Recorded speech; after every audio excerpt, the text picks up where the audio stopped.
I want to say, warning, what you're about to see is graphic. If you're queasy and can't take blood, don't watch.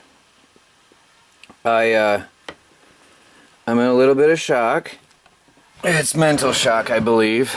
I'm a little bit dizzy and queasy, but this is life. This is real life, and in the country. Real life in an off-grid environment. An accident's happened, and I just, yeah, I'm really dizzy. But see, there's nobody around that can help me, and so I have to deal with this. My landlord and the people at the house are old, and so they won't be able to do a thing for me, and I can't contact anybody else. I did call my mom to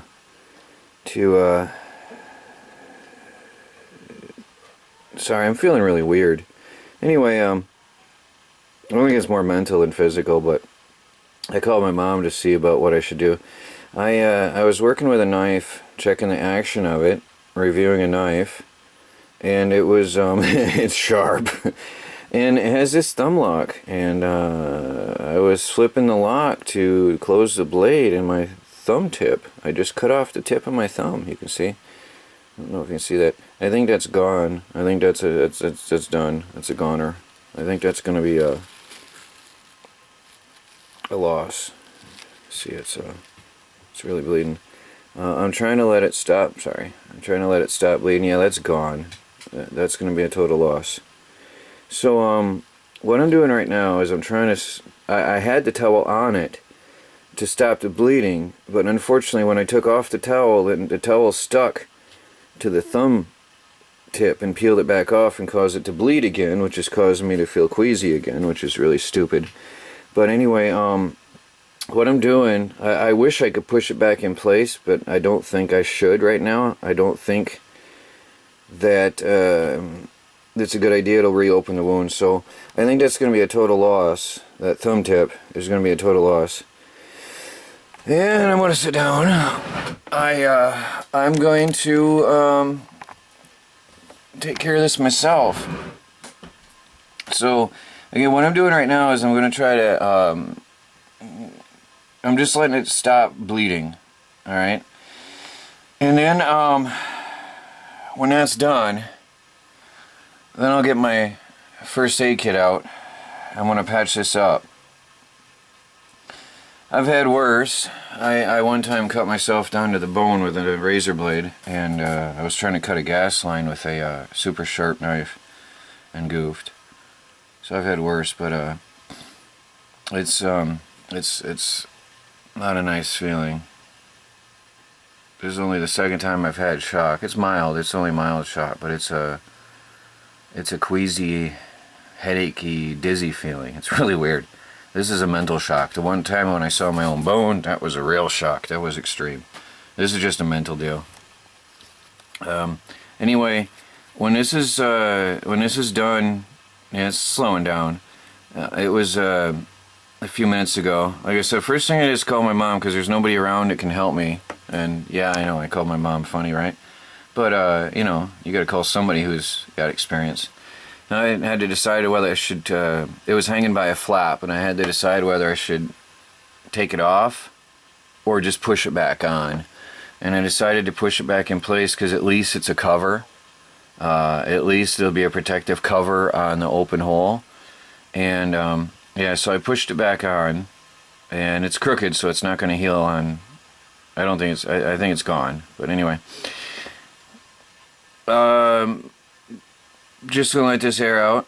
It's, like I said, it's slow down, and then I'm gonna get out the first aid kit, and then I'm gonna bandage it up, and then we'll do that in video and show you, you know, off-grid first aid, the real deal. And I'm not a doctor, I'm not an expert, so I'm not teaching you anything. I'm just showing you my daily life. This is what happens. You know, you got to be careful. I was editing a video and working the action of the knife while I was working on a video. You got to pay attention to stuff. You can't be messing around. And out here, especially there's nobody around to help. What are you gonna do?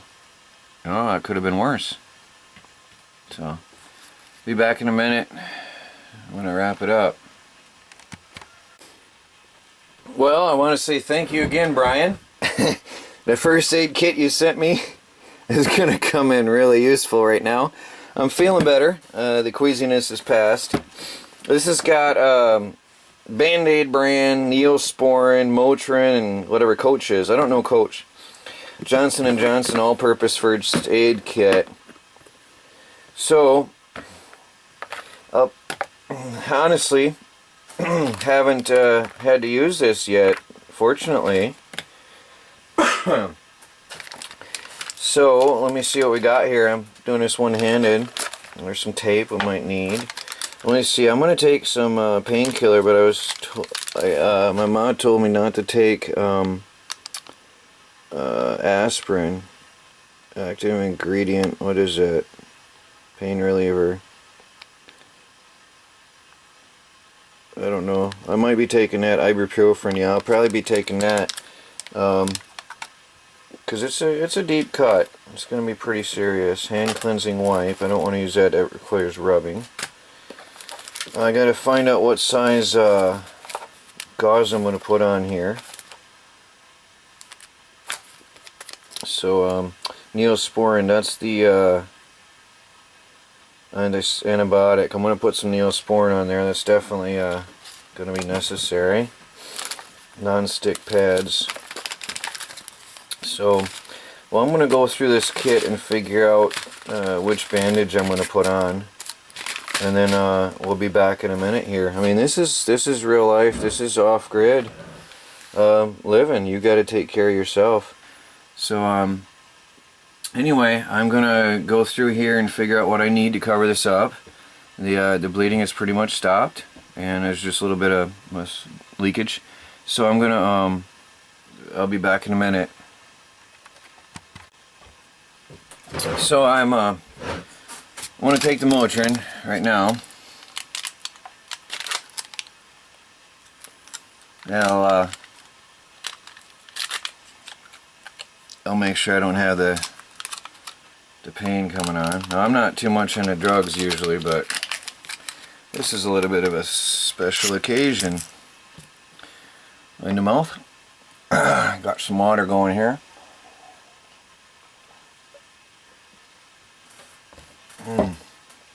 So, next thing is a Neosporin.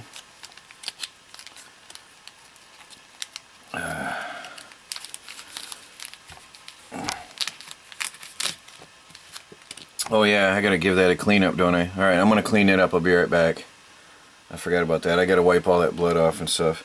So I'm gonna go to the sink. Basically what I'm gonna do is wipe that with a towel really carefully with clean water. And then I'm gonna come back to the Neosporin. So we'll be back in a minute. Okay, that looks a lot better. I've cleaned it. Washed it up as good as I could without disturbing the wound.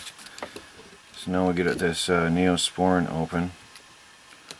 Get the gauze pad ready. I think I'm going to put the Neosporin on the gauze pad.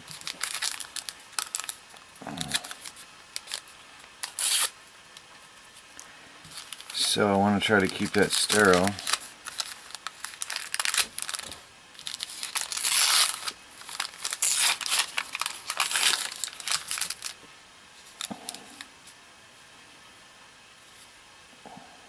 What is that? What is that? All-purpose dressing.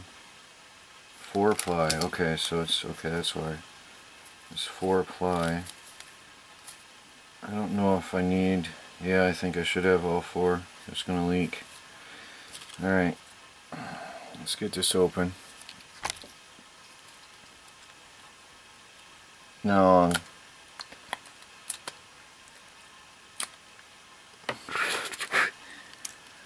It's good training, you know, in a survival situation, grid down scenario. This is something that, you know, I realize, you've got to have knowledge of medicine and wound treatment. It's important because in a survival situation, there's not going to be anybody there to take care of you. You're going to have to know about this stuff. So I think I'm going to end up using some tape on that. I smear that Neosporin right on there nice and good. Yeah, I can feel that. That's fun. That's really fun. Alright, I'm going to try to get the tape on there.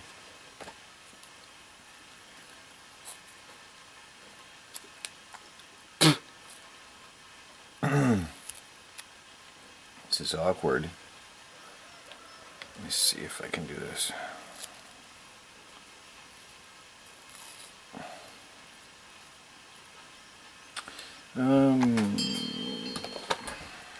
Stupid phone. Let me just mute my phone. And I need, you know what? They should have put a pair of scissors in here because I don't want to be, I'm not going to use a knife on that.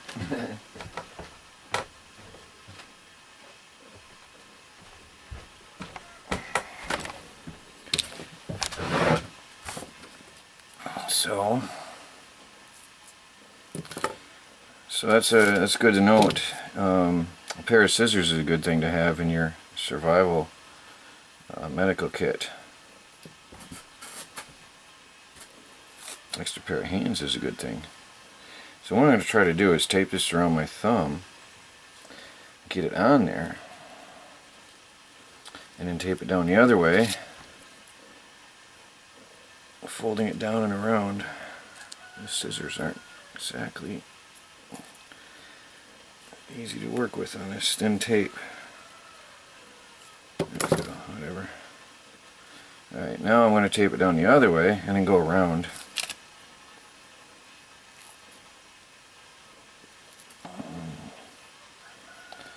It's a lot of gauze, but I might be bleeding a little bit more. It bled a lot when I first cut it.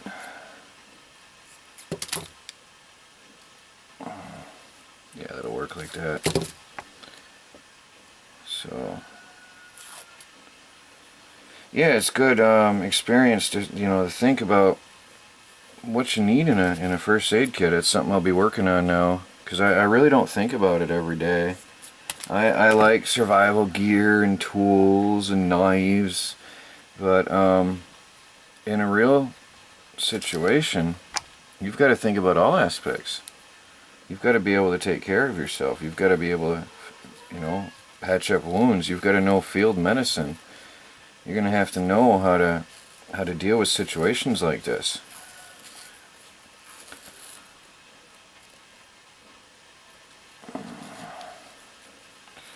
I know this is not going to be a pretty job, but whatever, it's going to do it. I won't be speed typing anymore in the spacebar today. I'm going to have to learn to use the other thumb. Bummer that. Alright, well, clean up the mess, and I'll just check that every couple days, every day or so, or 2 days. I'll have to actually read some instructions because I never had to really deal with this much. Usually I just cut myself a little bit and I let it air dry and leave it alone and move on. So yeah, it's a good reminder that in a first aid or in a survival scenario, you should have first aid skills. You should know how to care for your own animals. You should be able to raise your own food. You should, there's a lot of aspects in a grid down scenario. So this reminds me, I got to brush up on my medical skills. And grid down scenario, you might not have all this gear, so you've got to find out what herbal remedies are available, what natural things are out there that you can use. Because if you're out in the forest and you injure yourself like this, you might just have to deal with what nature has to provide. And depending on what time of year it is, that might vary. So, well, good to go now.